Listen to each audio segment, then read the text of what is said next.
Braves gens, prenez garde aux choses que vous dites. Tout peut sortir d'un mot qu'en passant vous perdites. Tout, la haine et le deuil. Et ne m'objectez pas que vos amis sont sûrs, ou que vous parlez bas. Écoutez bien ceci.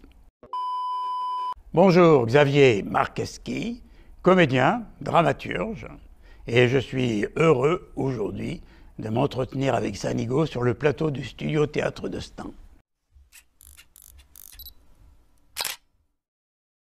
J'ai fait mes études dans une école militaire, très dure, c'était presque un bagne pour enfants. Je me rappelle un soir, en marchant dans les rues, j'avais aperçu une affiche, on marchait par rang, par 6, au pas cadencé. J'avais vu une affiche où il y avait une conférence au cinéma Le Select de Tulle, en Corrèze, avec l'administrateur du français. Je me suis dit, tiens, l'administrateur de la Comédie Française, ça m'intéresse, j'étais toujours intéressé par le théâtre, et donc je me suis dit, je vais faire le mur pour aller l'écouter. Faire le mur, c'est-à-dire sortir en cachette après que tout le monde dort, sauter du mur d'un côté, puis ressauter du mur de l'autre, pour aller voir donc cette conférence. Je me suis débrouillé, je ne sais pas comment, j'ai réussi à entrer, j'avais une petite chemise, un pantalon, vraiment sans payer ni rien, et j'ai écouté la conférence donc de Pierre-Aimé Touchard, c'était donc, ça ne me rajeunit pas, dans les années 52-53, et j'ai été éberlué, ébloui par tout ce qu'il disait sur le théâtre. Et je me suis dit, véritablement, j'ai bien raison d'aimer ça, parce que c'est ma voix.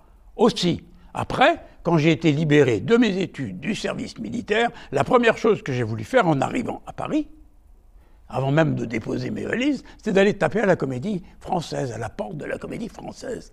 Et puis, j'ai insisté, et je me suis rendu compte à partir de ce moment-là, c'est qu'à partir où on a des convictions, les portes, même si elles sont fermées, elles finissent par s'ouvrir. Bon, et je tombe sur le directeur de la figuration. Je lui dis, voilà, j'arrive de Paris, j'adore le théâtre, et je voudrais entrer dans la maison. Il me dit, oui, mais ce sera pour faire de la figuration. Ben, je lui dis, oui, peut-être des petits rôles par moment. Je lui dis oui. Il me dit, bon, revenez ce soir, et vous serez, au début, remplaçant des figurants. Ouais, un poste vraiment très modeste.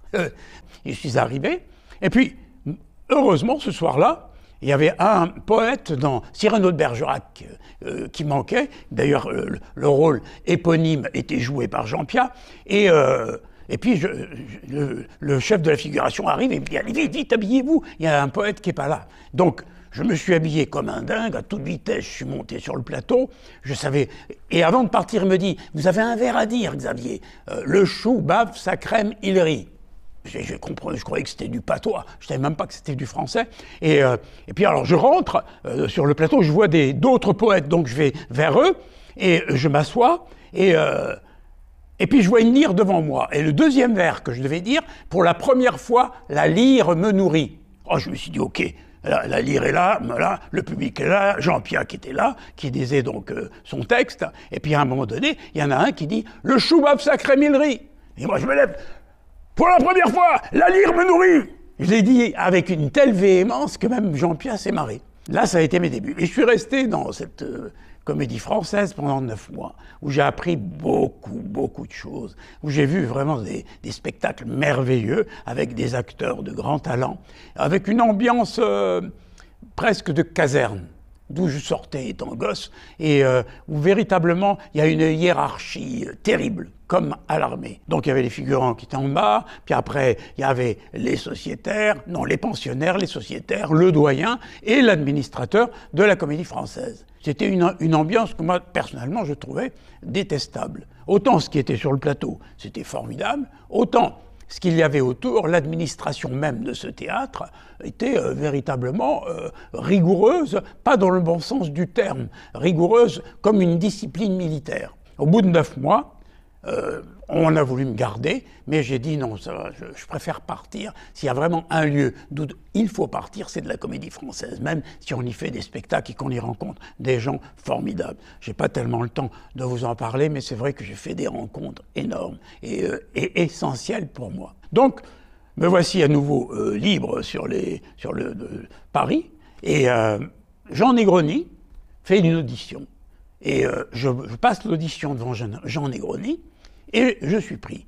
Et j'apprends que Jean Negroni, c'était le compagnon de route de Camus à Alger, le compagnon de route aussi de Villard au TNP, Théâtre National Populaire, et en même temps le créateur avec Villard du Festival d'Avignon. Je me suis dit, oh, c'est super. Donc il m'engage comme comédien, je joue dans une pièce, et je bosse avec lui un moment. Et à un moment donné, je lui dis... Théâtre National Populaire, je lui dis, mais où il est le public populaire dans la salle?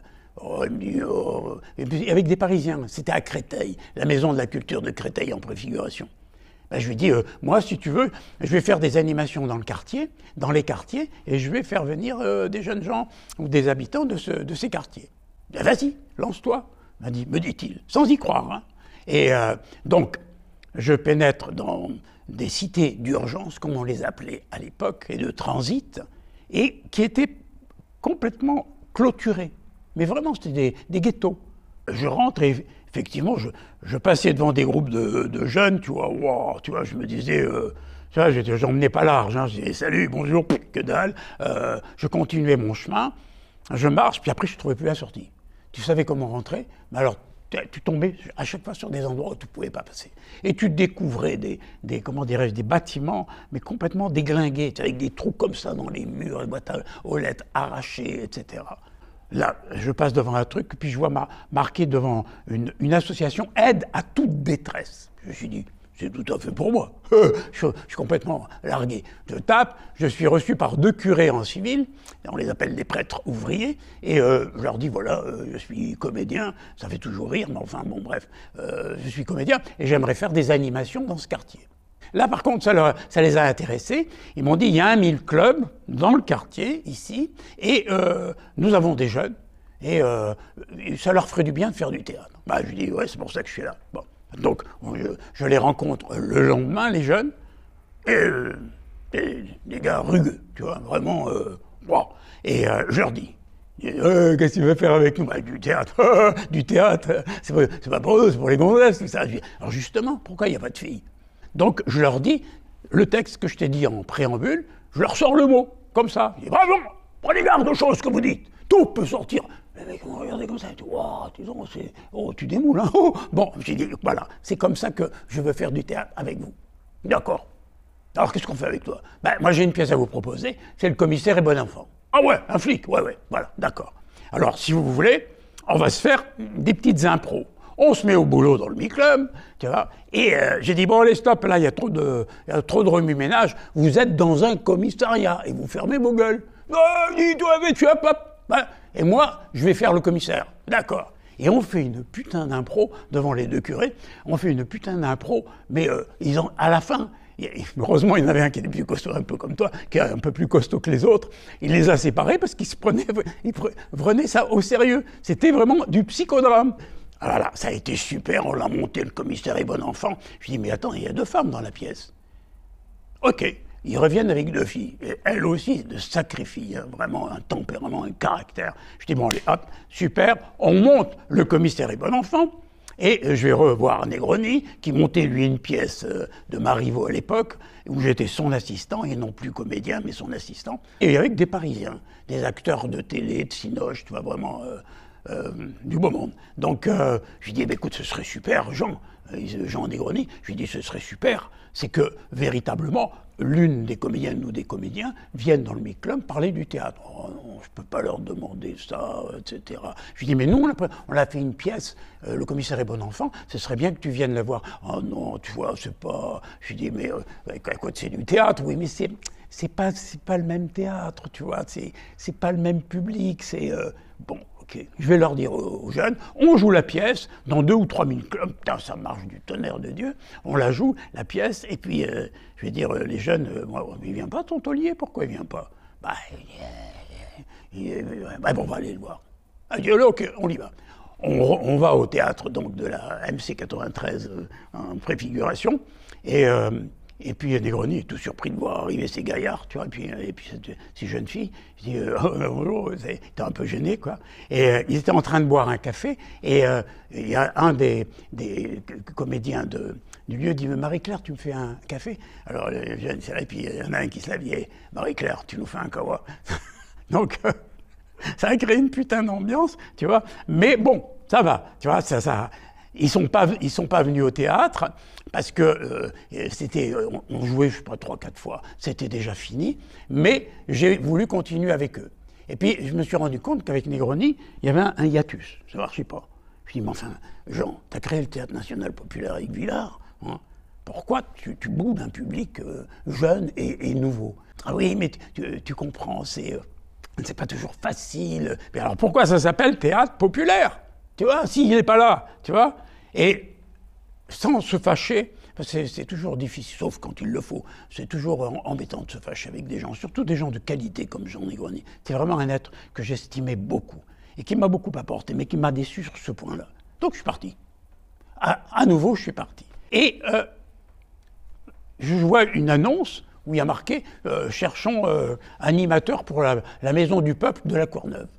Bon, je me suis dit, on va y aller. Donc je me trouve un appart, pas loin des 4000, en face d'ailleurs, je me trouve un appart, et je crée tout de suite un cours de théâtre. Et dans ce cours de théâtre vient une Parisienne qui s'appelait Marjorie Nakache. Alors, j'ai dit, tiens, qu'est-ce que... Et puis, ça a très très bien marché, et là c'est pareil, on l'a monté un spectacle à 4, et il y en avait 2, c'était un peu difficile parce qu'ils touchaient un peu à la cam et des fois ils venaient pas, donc j'étais obligé de les doubler et parfois même je prenais leur rôle. Mais on a quand même réussi à jouer le spectacle et on l'a joué comme ça à Paul Éluard. Et à Paul Éluard, ça a très bien marché. J'ai rencontré le maire adjoint de la culture, Baumal, qui m'a dit « ça nous intéresse ce que vous faites comme travail avec les jeunes, patati ». J'ai dit eh ben, « écoutez, moi si vous voulez, je démissionne de la Maison du Peuple de la Courneuve et je bosse à Stein. » Ok. Et quand je suis arrivé à Stein, le boulot que je devais faire, c'est la programmation Cinoche. Bon, j'étais au théâtre Paul Éluard. Bon, c'était cool, hein, je faisais ça en une demi-heure. Après, je devais aller voir les films que je n'allais pas voir. Enfin, des fois même, je programmais un film et c'était moi qui les demandais. Et La Guerre du Feu, je ne sais pas si tu en as entendu parler. Bon, moi j'ai fait La Guerre du Feu, et au téléphone, je dis voilà, je veux La Guerre du Feu, mais en version française.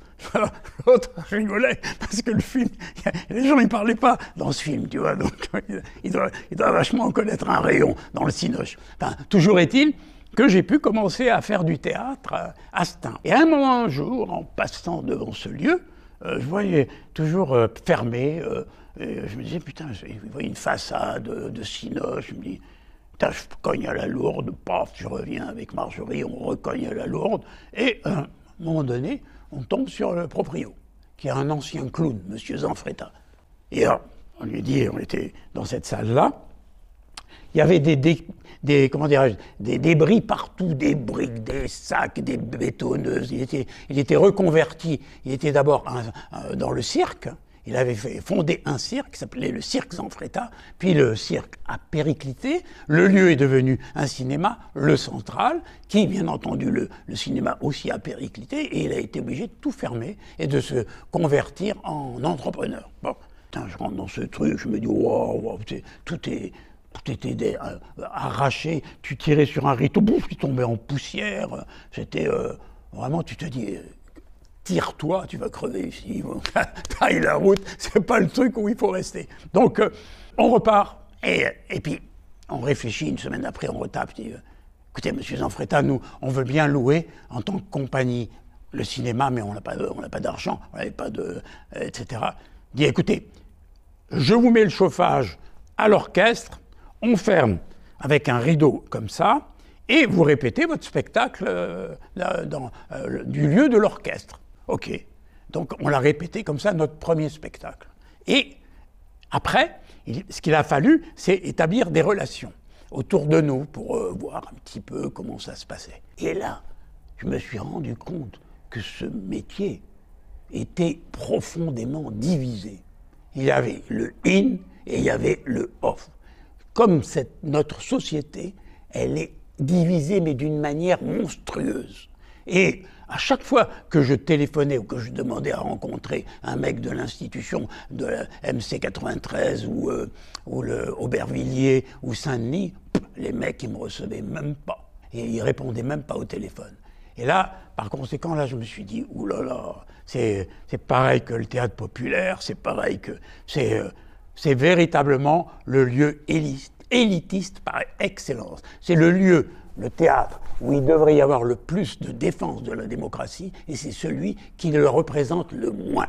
Alors, ils disent de belles paroles, et ils font exactement le contraire. Donc là, ça a commencé à gamberger dans ma tête, et j'ai eu la chance que Marjorie, un jour, me dit « Tiens, il y a un bouquin pour toi, c'est celui-là. » Je regarde le bouquin, c'est « La misère du monde » de Bourdieu. Je me dis « Putain, t'es gentil, tu trouves qu'on ne y est pas assez ?»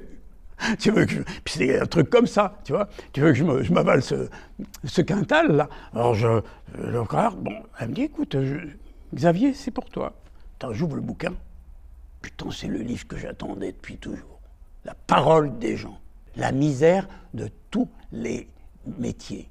Et les mêmes clivages qu'au théâtre, que ce soit dans la police, que ce soit chez les juges, partout, cette société, elle est fracturée à un point incroyable. Et Bourdieu, je lui écris, me dit « Ok, Banco, faites l'adaptation, vous me l'envoyez, et je vous dirai si je suis d'accord. Je fais l'adaptation, paf, je bosse comme un dingue, c'est un truc comme ça. Mais il y a des paroles là-dedans de gens qui galèrent et qui disent des choses. Ils disent tout ce qu'il faut faire. Il n'y a qu'à les écouter et les choses se changent. Non, ils ne nous écoutent pas, c'est ça le problème. Donc, je monte la misère du monde, tu vois. Et au début, bien entendu, comme c'était le bilan des années socialistes, Mitterrand, et en même temps communiste, tu vois, c'était un peu froid, hein. Tu es dans une ville communiste, le mec il se dit, tu vois, de quoi il parle là? Mais il y en a d'autres dont le maire adjoint, Baumal, auquel je rends hommage, qui nous a beaucoup aidés, me dit non, non, c'est bien, continue, c'est du bon boulot. Et donc, la misère du monde a fait parler de nous. Et tout d'un coup. Et Bourdieu est venu. Et Bourdieu, non seulement il est venu, mais il nous envoyait des télés. Il nous envoyait toute son équipe. Il était complètement pris par la parole au théâtre. Et on se rend compte que là, au théâtre, la parole, elle est choquante. Elle est scandaleuse même. Quand tu dis la parole des gens sur un plateau, tu vois, quand tu la lis, c'est quelque chose. Mais quand tu l'entends, c'est choquant. Tu vois, tu dis, waouh, putain. Il y en a même qui se lèvent.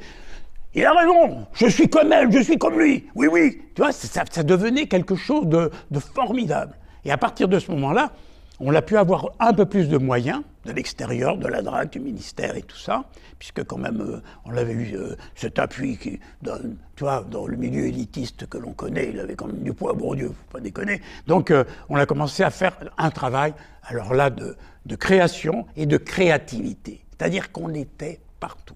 On était dans les écoles, dans les lycées, dans la fac. Et depuis, on n'a pas arrêté.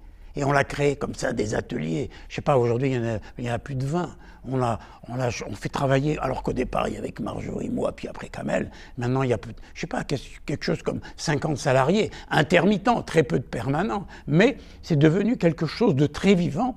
Et on se rend compte que ce qui est bénéfique à la ville est bénéfique aux habitants et surtout à la jeunesse, tu vois. Et on s'est rendu compte aussi que l'espace du théâtre, c'est pour ça que je crois que je l'ai toujours aimé, même quand j'étais gosse dans la caserne d'enfants de troupe, parce que c'est un espace de liberté et de rencontre. Et encore aujourd'hui, j'ai joué Rousseau avec l'équipe, et véritablement, ça peut pas se raconter tellement c'est beau. Tellement c'est beau d'avoir à communiquer des beaux textes, ou même des textes de la parole des gens, hein, et de voir les gens, et ils nous écoutent, et on communique, et après on continue à parler. Et je pense que c'est l'aventure majeure. Et ce que moi, personnellement, je voudrais faire passer, c'est que ce métier est profondément divisé, et qu'il y en a certains qui se conduisent véritablement comme des petits seigneurs. Il y a un universitaire qui nous aimait, qui a beaucoup travaillé avec nous de Paris 8, et qui appelait cela la pyramide versaillaise. C'est-à-dire que tu as des princes, tu as des marquis, tu as des mecs qui sont dans l'institution, ils peuvent penser ce qu'ils veulent de moi. On te dire, il est jaloux parce qu'il n'y est pas, j'en ai rien à faire de tout ça. Moi, je dis la vérité. Et la vérité, c'est ma vérité. C'est parce que je l'ai vécu au quotidien pendant 80 ans. Et je continue à la vivre. Et je dis une chose, c'est qu'il y a des moments où cette société devrait être plus regardante sur ceux qui dirigent, et surtout ceux qui dirigent l'institution. Et il y a eu un moment important.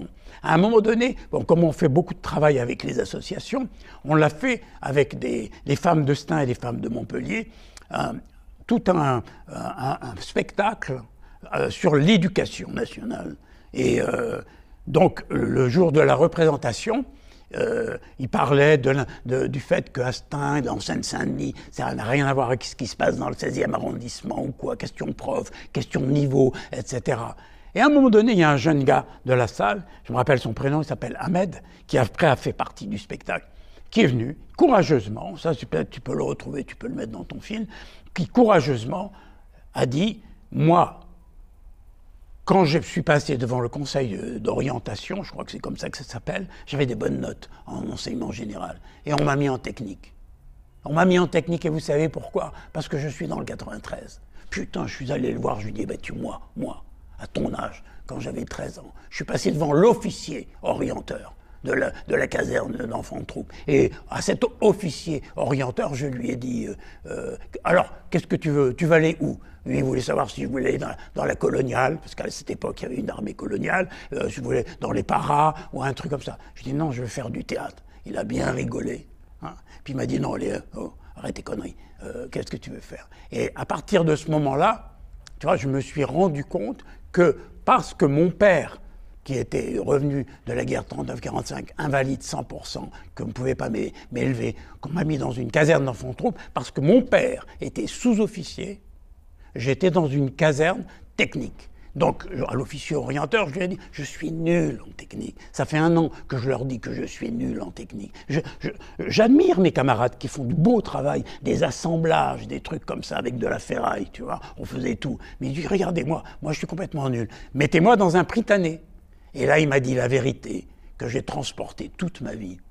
Il a encore à nouveau rigolé. Il m'a dit, mais non, les Prytanées, c'est fait pour les fils d'officiers, de préfets, de ministres, mais pas pour les fils de sous-officiers. Et voilà comment j'ai connu le clivage de mon pays, et que j'ai toujours dénoncé, encore aujourd'hui, dans le spectacle de Rousseau. Et je suis très content, non seulement d'être sur ce plateau, mais aussi dans cette ville, et de faire le boulot que je fais avec cette équipe formidable qui est la nôtre. Et je te remercie de m'avoir accordé cet entretien. Ce qu'il y a de passionnant aussi, je parlais tout à l'heure de créativité, ce qu'il y a de passionnant, c'est de voir les progrès que font les jeunes à partir du moment où ils ont pris la parole devant les autres. Et c'est pour ça qu'on va dans les écoles.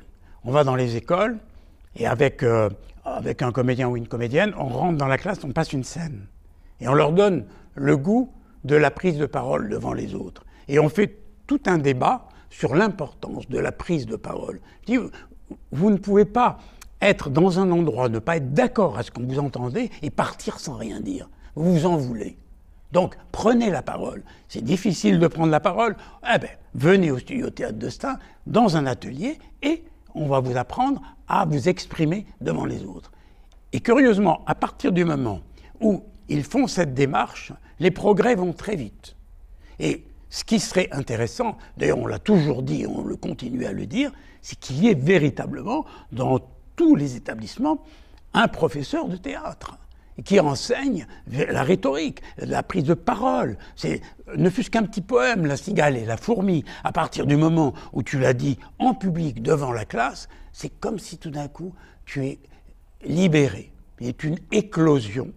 Tu es ouvert à la vie, tu es ouvert aux autres, tu n'es plus replié sur toi-même. Et après, on fait tout un travail sur, effectivement, la possibilité de pouvoir exprimer tout en épanouissement les moyens d'expression, que ce soit la voix ou le geste, le corps, et la communication avec les autres, l'écouter, faire beaucoup d'interactions entre les jeunes dans les moments comme celui-ci. Et moi, c'est pour ça que s'il y a un message à faire passer, c'est que il faut faire le premier pas pour aller dans des lieux où on peut apprendre à parler en public.